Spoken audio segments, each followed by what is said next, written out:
How did Sparta Prague, Slavia Prague and Plzeň start their season? Who is the top goal scorer in the Czech First League? Which Czech manager was sacked first and who replaced him? And what do the phrasal verbs to get by and work out mean? Hello everyone, welcome back to the Footglish podcast. My name is Zdenek and I'm the host of this podcast, which is about football. And it is also for English learners, for people who are learning English. This was my idea to connect my passion, football, and learning English because I'm an English teacher. And the idea is that the listeners, that is you, my audience, you can learn English listening to your favorite hobby, football, your favorite sport, your favorite passion. Hopefully we share that interest and hopefully this will help you learn English in a fun way. To be honest, it is important that you get a lot of listening practice because developing your listening skills is crucial in especially the early stages of learning English, but to be honest, not only in your early stages. At all time, you should be exposed to quality English, to high-level English, or to English that is at least one level above your own level of English. So this is the idea here. And sometimes I have guests, sometimes I talk alone. Today is one of those times when I talk by myself. I hope you don't mind. And I would like to say a few things about the Czech League, the Chance League as we call it, because I'm from the Czech Republic. In the future, I will definitely cover the Premier League. You can definitely look forward to that. But for now, the Premier League isn't here yet, right? We have got still few weeks. We are still a few weeks away from the start of a new season. And that's why we need to get by with the Czech League. 2 rounds have been played already, and I'm going to give you my highlights of these 2 rounds. First of all, let me remind you that actually for the Czech First League, this is a huge season. And that's because the winner gets a Champions League spot. So there is a lot of money involved. It's a big deal for the Czech clubs because this time you go directly into the Champions League without having to play any qualifiers, which was almost always the case. I think it only happened like once or twice that we had a spot directly in the Champions League, but it's not common practice in the Czech Republic, and that's why this is such a big moment for the Czech clubs, especially for those ambitious clubs like Sparta Prague, Slavia Prague, and also Viktoria Plzeň, which are arguably the 3 most successful and, let's say, ambitious clubs in the Czech Republic. It could change because we have got some new clubs like Liberec that have a new owner. Kania is a young, ambitious guy who really has big plans with the club. And then there are some other teams like Baník Ostrava, even Mladá Boleslav, teams that have the potential, but it's a little bit hard to compete with the big boys of Sparta Prague and Slavia Prague, of course, because they are historically the most traditional clubs that have the largest fan base, and a lot of money is pumped into the clubs, of course, with the owners these 2 clubs have as well. So how are these 2 clubs and Plzeň doing after 2 rounds? So Sparta Prague has got 6 points. They won 2 games, and you could say that it wasn't the prettiest way of winning, but also I don't think there was any doubt in those 2 games. I think Sparta had those 2 games under control, more or less. So 6 points, quite deservedly in the first place. On goal difference, same Viktoria Plzeň, 6 points as well, 2 wins. Just like Sparta, I think it's a deserved position. What could we say here? Not much, really. Their star striker went to Slavia Prague before the start of the league. so they lost that guy. But they kept a lot of excellent players like Cherv and Schulz. So, quite a comfortable position to be in, not having to sell your best players. Also, they bought a player, Kabongo, but unfortunately for them, he got injured. Christian Kabongo got injured in training, and it seems like it's quite a serious injury. So this young talent is not looking good with him at all. I think he did his ACL. That's a obviously big blow for the club. But their European games are yet to be played. I believe they are in the Europa League qualifier. So hopefully they will get to the Europa League. I think they have every chance to do it with all their experience and the players they have and the manager. They've got quite an old manager. I think he's 72 years old or something like that. Koubek is his name, but it's an unbelievable person because despite his age, he's a very progressive manager with excellent ideas.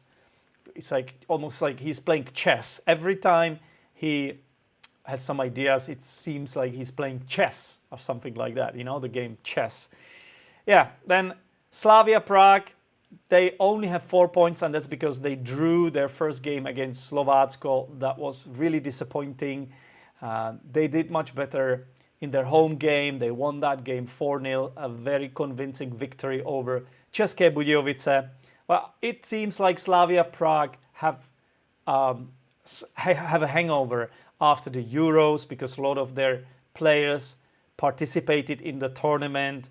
I think they had 10 players in the Euros, which is quite a lot.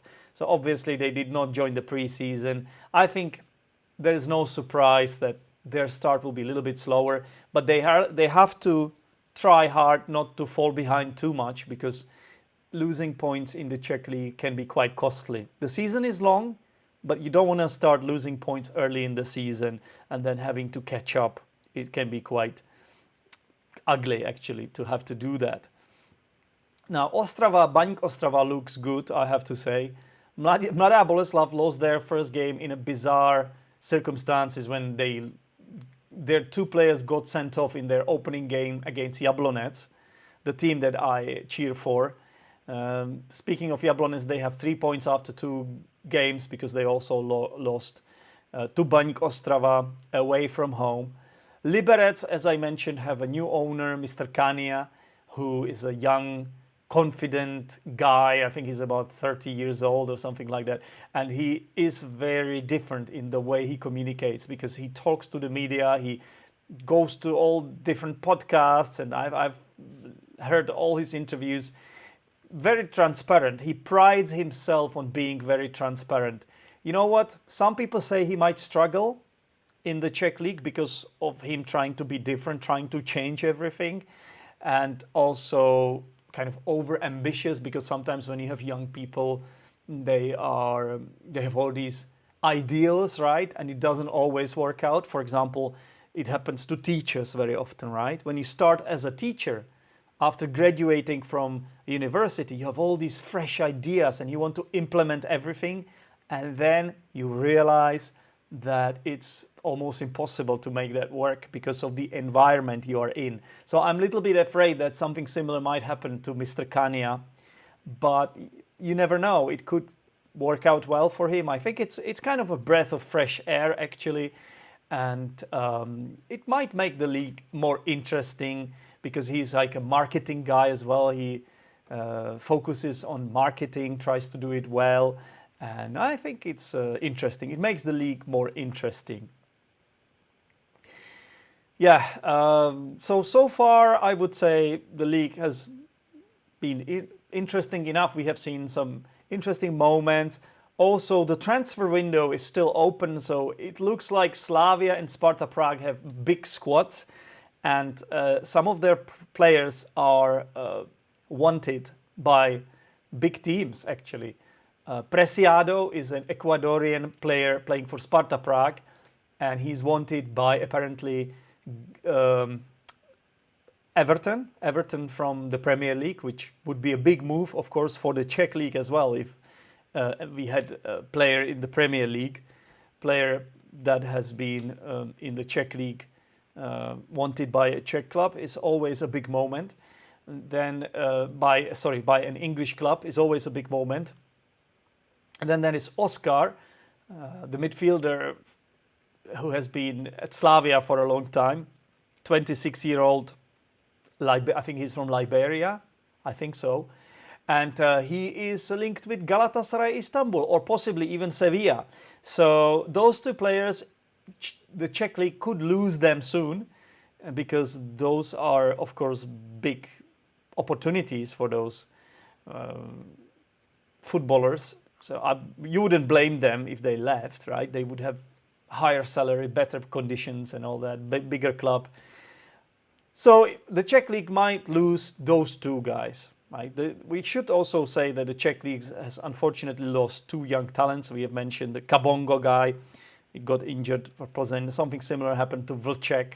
He also completely destroyed his knee in a match. I think it was in the first game of the season.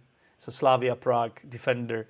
Unfortunately, those two players, they had a chance to make it to the international squad, in my opinion. Very good young talents.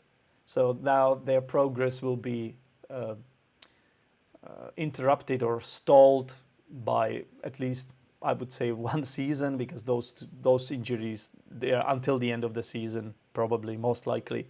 So yeah, we had one surprising comeback. Kairinen, playing for Spartak Prague. I would say they're arguably their biggest star. He returned on the pitch earlier than expected.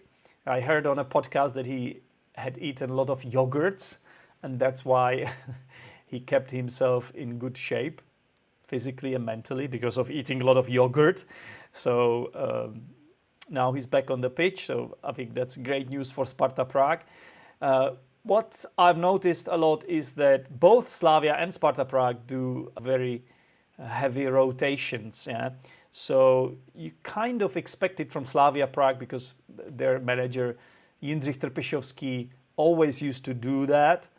With Sparta Prague, it's happening as well, but it seems to be working. They have a manager, Lars Friis. He used to be the assistant manager to Brian Priske, who left for Feyenoord Rotterdam. He's now the manager of Feyenoord Rotterdam. After winning 2 titles with Sparta Prague, no one could blame him.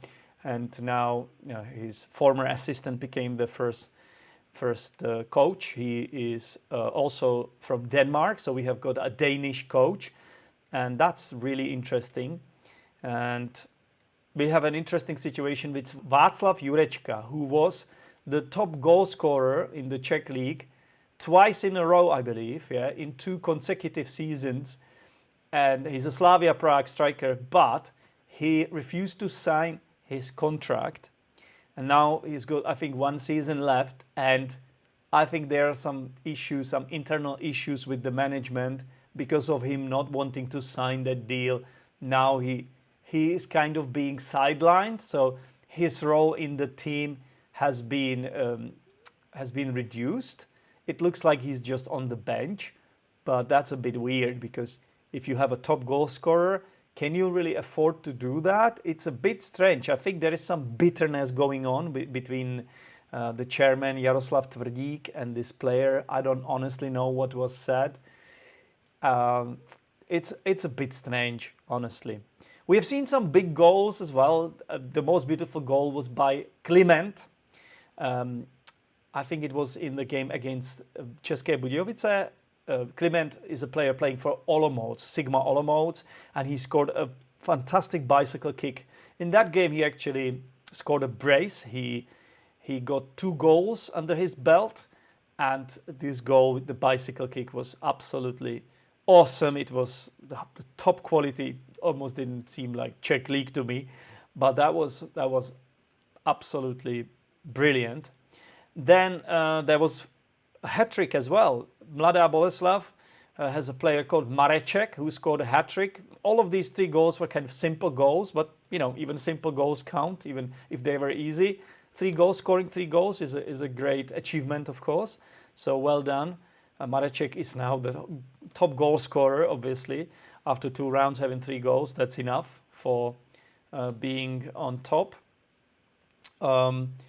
There was a really bizarre goal scored by a player with an interesting name, Dominik Hašek, who also used to be a famous Czech goalkeeper who used to play in NHL, in the NHL for Buffalo Sabres.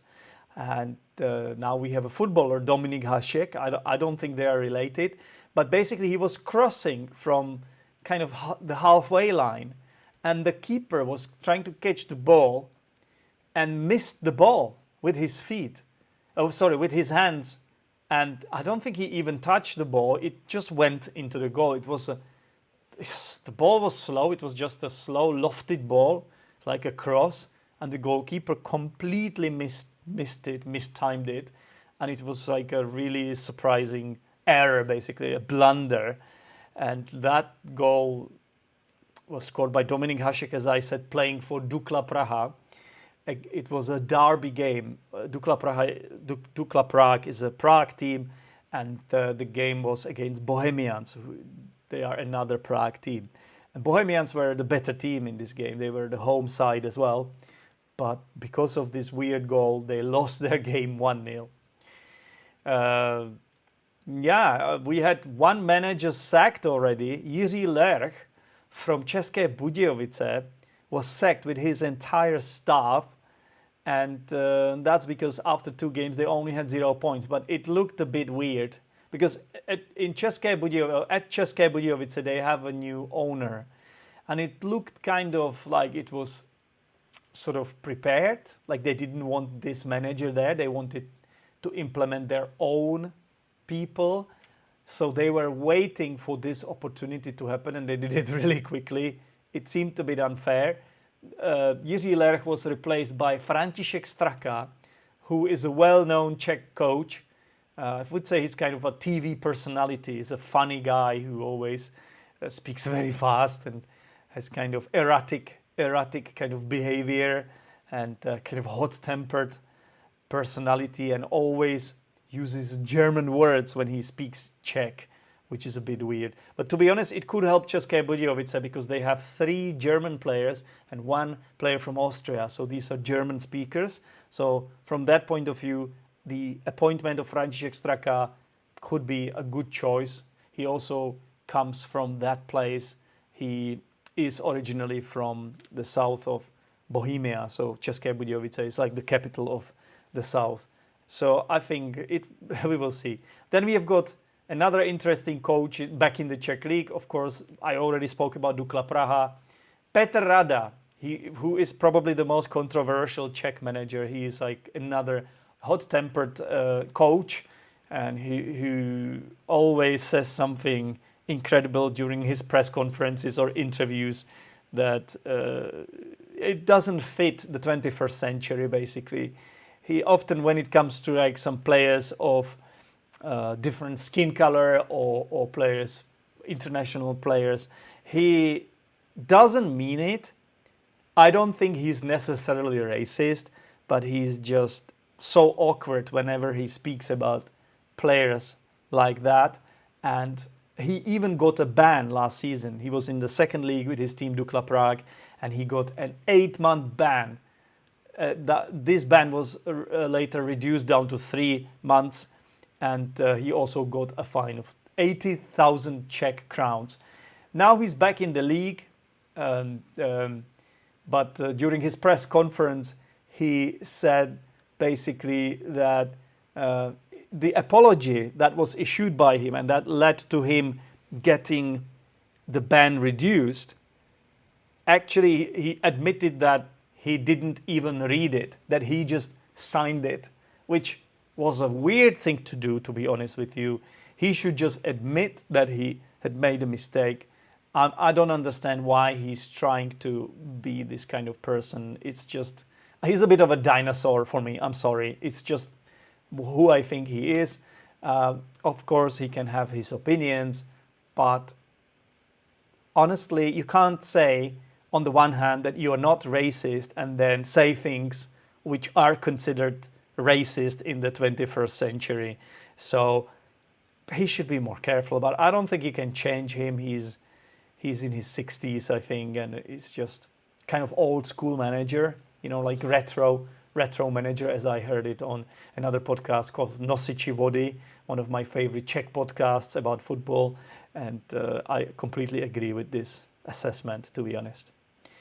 Yeah, we also had 3 Czech teams in the European Cups. We have seen them already because they were in the second round of their competitions. Sparta Prague won their game against Shamrock Rovers. In about 1 hour's time, they are playing the second leg at home. They have a comfortable 2-0 lead after the first leg, so I don't think there will be any problem. Sparta Prague looked dominant in that game. It was that game for which I did a preview in the previous episode of the Footglish podcast. Remember the one I recorded with Karl? Yeah. So that was about Sparta Prague, Shamrock Rovers. Shamrock Rovers were very disappointing in that game for me. I did not expect this to be so easy for Sparta Prague, but there was a huge difference in quality. And of course, I'm happy because I support Sparta Prague. Also, Baník Ostrava played really well. They beat their opponents 5-1. Mladá Boleslav, they were not as convincing as the other 2 teams, but also they got a good result, I believe 2-0. So in the end, all is good. And after the first leg of the round 2 qualifiers, and it seems like all 3 teams have a decent chance of advancing to the next round. As far as the Czech Fantasy League goes, and if you want to join the Czech Fantasy League, the link is in the description. I have to say it's the one that is done by esports, by the way, the Czech Fantasy League. I have to say that I haven't been doing very well. I have been really struggling. It's my first time playing the Czech Fantasy League because I've got a lot of experience playing the FPL, the Fantasy Premier League, but this one is a bit tough for me. Anyway, I think that's about it for today. Thank you very much. These were my highlights. I might speak about the Czech League later, but I cannot guarantee it. Hopefully I will get some interesting guests as well to speak about maybe Sparta Prague, Slavia Prague. I think more will come, especially when those bigger matches arrive. Hopefully there will be some bigger matches in the European competitions, and perhaps the derby, and then I think there will be a good chance to talk. Okay, well, that's it for today. I think all that you are waiting for is now the language corner. So let's do it. Welcome back. This is the language corner. I told you already that I'm an English teacher. I keep repeating it. I think you should know, because you should know who your host is. You should know you are in good hands. And so in the language corner, that's when I'm going to showcase my teaching skills. That's when I teach you something. And this time I am going to take a look at 2 phrasal verbs: to get by and to work out. To be honest, phrasal verbs often have more meanings, and in these specific 2 cases we are looking at those 2 specific meanings that were used for those 2 contexts, which I'm going to tell you now. So the first one is when I was talking about the fact that the Premier League is still not here, and that is why I have to talk about the Czech League on the Footglish podcast. I literally said that the Premier League is still not here yet. We are 3 months away from the start of the season, and that's why we will have to get by with the Czech League. So to get by in this case basically means that we will have to do what we can. We will have to use the resources that are available to us. Yeah, we don't really have any other choice. But to get by can mean so many different things. So many different things. In this case, it kind of means we'll have to improvise. We will have to just do this because we don't have an alternative, right? That's the meaning that is used in this case. Then the second one, I said sometimes when you have young people who have these ideals, I was talking about Kania, the new Liberec owner. I said when you have new ideas, it doesn't always work out because of the environment that you are entering, right? When I gave you an analogy to when you become an English teacher, when you become a teacher, a fresh graduate from university, you have all these fresh ideas and you almost feel like you want to, you have this drive, you want to change everything, but then you are disillusioned very soon because you realize that the environment that you have to work in doesn't allow you or makes it hard for you to implement those ideas, right? And I said that it doesn't always work out. I use this phrasal verb to work out. Again, to work out can mean so many different things. You can work out in the gym, for example. But here, if something doesn't always work out, it means it's not always going to work, right? It's not always going to succeed.